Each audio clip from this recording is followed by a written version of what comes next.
Hi, I'm Gus Downing, publisher and editor of the D&D Daily, and this is the LP News Network. With us today is Kevin Colman, the Group Vice President of Asset Protection for Macy's. Having been with Macy's since 1994, Kevin has obviously worked his way up through the ranks, to the point where last October, he was promoted to his current role as Group Vice President. Over the last 20 years, he's experienced what many of us have watched as the department store industry has consolidated and changed like so many other retailers. Having participated in the transformation of his industry, he's also witnessed, as we all have, the transformation of our own industry, from security to loss prevention, and for many now, asset protection. And that's exactly what we're here today to discuss. Today's session, entitled Managing the Change Process from Loss Prevention to Asset Protection, Transforming to Omni AP, is one he and I selected after writing an article about him recently for the Daily, as it reflects exactly what the Macy's program has gone through over the last few years, and especially since his taking over the leadership role this past October. Kevin, thanks for taking the time today. Great to be here, Gus. You know, the first question I have for you, and really it's a reflection of everything you're going through as an executive and as an individual. I mean, it's been a huge change for you over the last year. Can you talk about that change process, how you're managing it, how you're approaching it, and dealing with it? Well, you know, one of the things growing up within the same company is those transitions are a little smoother because I already know the players, I'm already familiar with the stores and the structure, and you already come into a new job with a good idea of what you want to change because you've been studying it for 22 years or so. So in some ways, that transition from my previous role as in charge of stores to the lead role has been smoother than you would probably expect. I think where you see the difficulty or the stuff that you have to navigate through it is usually more in the political realm. So all of a sudden there's a group of very important people in the company that are demanding your time more so than they have in the past, where you've had a buffer to block you. So you lose control of your own schedule, and you have to make sure that your agenda is aligned with senior leadership. You don't really have a sounding board. You don't have that. That heavy is the head that wears the crown in between you and the board, and so you have to take some more responsibility for your decisions and your direction. And you know, as it relates to changing from security to loss prevention to asset protection, can you walk us through the process and give us a feel for it itself? Because you've gone through 3 brand changes, so to speak, in the last 2 years, 3 years. And has it redefined the roles, the direction of the team, and the deliverables? Yeah, I think the name changes have kind of kept pace with the changing industry. It's not that it's really the name changes have redefined the roles. So, you know, we were security for a very long time, and there was a lot of history with that. And as you know, Macy's is a very historic company. Absolutely. And you know, we all appreciated that because no matter who you talk to and you tell them that I do security, they understand that. Right. You know, as the role started to change and you wanted to lighten up and not come across as an aggressive as in a team, kind of soften the edges a little bit, you know, we made that transition into loss prevention, which was really the company standard. And if you look at this conference, how it's titled, it was to fit into the industry and really, you know, set a slight tact in a new direction.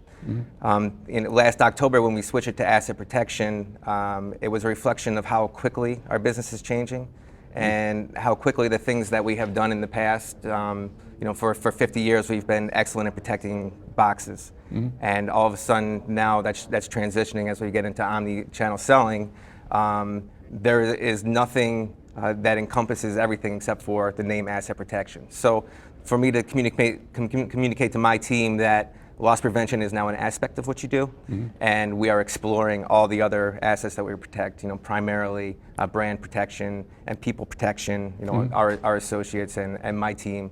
You know, that's what encompasses the asset protection change. You know, I say my first assignment to myself was to go out and communicate to my team that, you know, that name change is significant, more so than security to loss prevention in the past.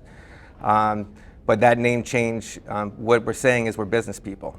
And let's just be clear that every decision we make, and especially our detectives at the doors, are very important to the protection of our brand Certainly. and protection of our people. And if that's not the way you're walking into this company, that's not the first thought that crosses through your head when you're about to make an apprehension, then you're thinking the wrong way, and we need to redirect you. With that being said, my team needs to understand we're not playing defense either. We're still a very offensive-minded asset protection team, and where in the past, I think if somebody got out of the building, people kind of washed their hands and said, well, that's that, they'll come back. We're much more sophisticated now. We're much more sophisticated in tracking people, working with other retailers, building cases across state lines, and going after people once they get out of the building. So it's not that we're taking a defense, it's just I just want to make sure that my detectives, and being someone who started at that level, understands that we want business people first, and asset protection is a skill that comes from that.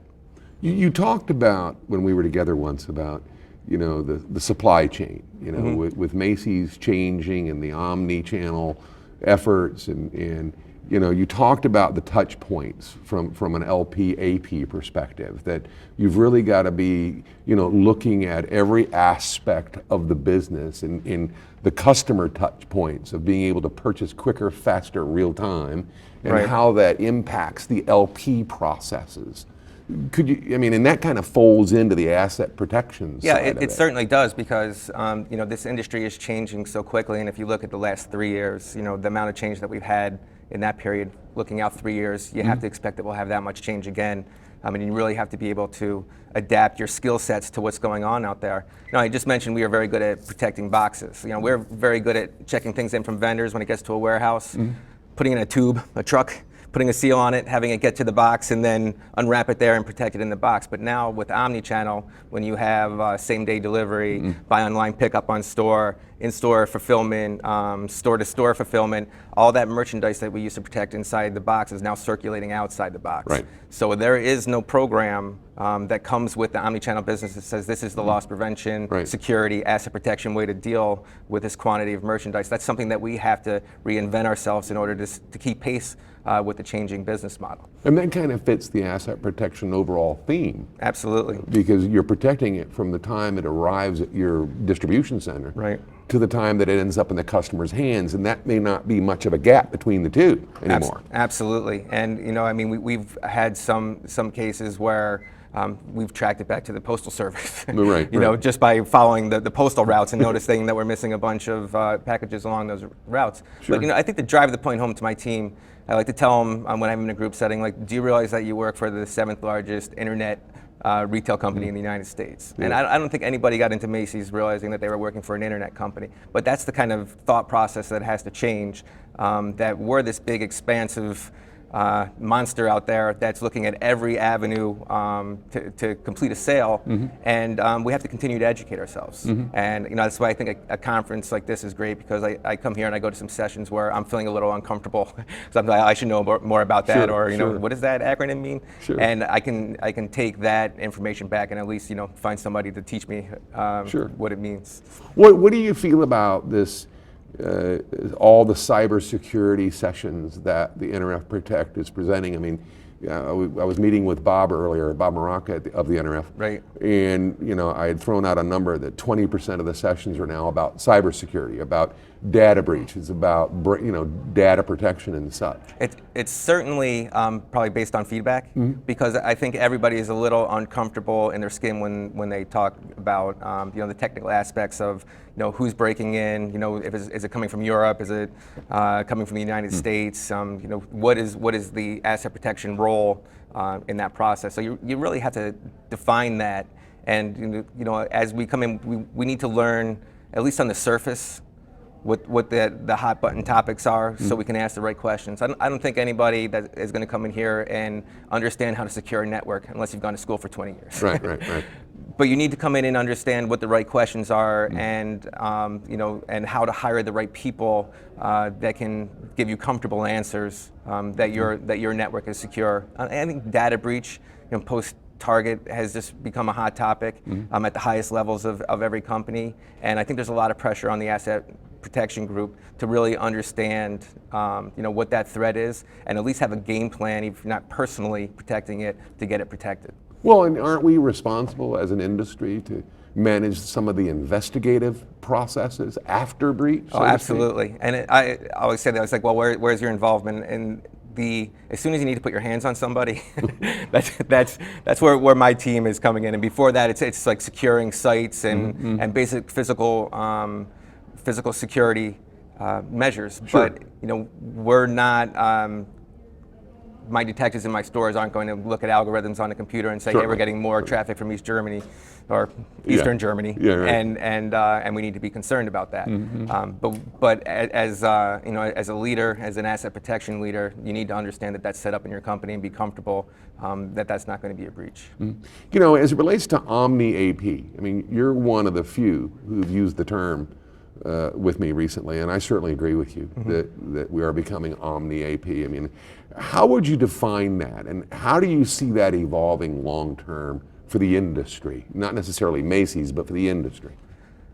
Long term, there's a lot of cost savings by getting registers out of stores and using personal devices to check yourself out. And I think you see that in certain companies have made that transition over the last couple of years. So for the industry, you just have to think of it, and I know retail, so apparel is a little bit different than a lot of other groups here. But there was a point when if you were doing an early morning surveillance in a store and you saw an associate go to a high theft area and take the sensor tags off clothes and put it in a bag and take it back a house, you were already writing the statement, waiting for them to walk out the door. Exactly. But now that's a normal course of business. Now they're getting a receipt that says, I need to pick this merchandise, take it off, take it to an area where we're going to send it. So all of your resources that were maybe geared towards store hours, to protect against shoplifting, maybe we need to reset those and do it towards surveilling the omni part of the business and the picking and packing and all those things that happen before the start of the business.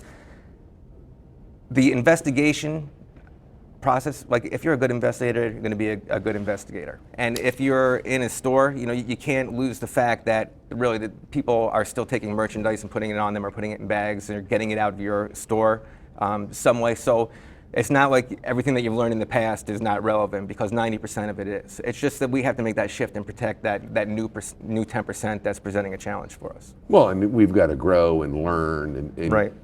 Learn these acronyms and these new phrases and such. So staying on the Omni AP theme, so to speak, how do you see the IT security and the AP team evolving in the future? I mean, there's a lot of us are talking about the merger of the two, so to speak. What role do you see AP having with cybersecurity and data breaches? Yeah, well, I think I'll go back to what I said before. When there's the potential that you have to put your hands on somebody, we will certainly be involved in that. So, I think once you see chip and pin get put in place, you'll have a lot more no card present fraud.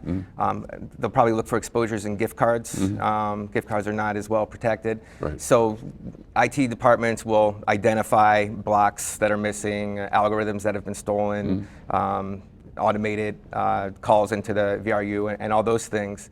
And then they'll give us numbers, and we'll look for patterns of customers in stores, and we'll end up probably scooping up the people as they come in and try and work back to who the real players are. Right. And hopefully somebody in Eastern Europe wants to cooperate with us at that point. But well, and that kind of puts us together with the IT security analysts, so absolutely, to speak. yes. I mean, and that's going to have to be a real-time, immediate type communication, right?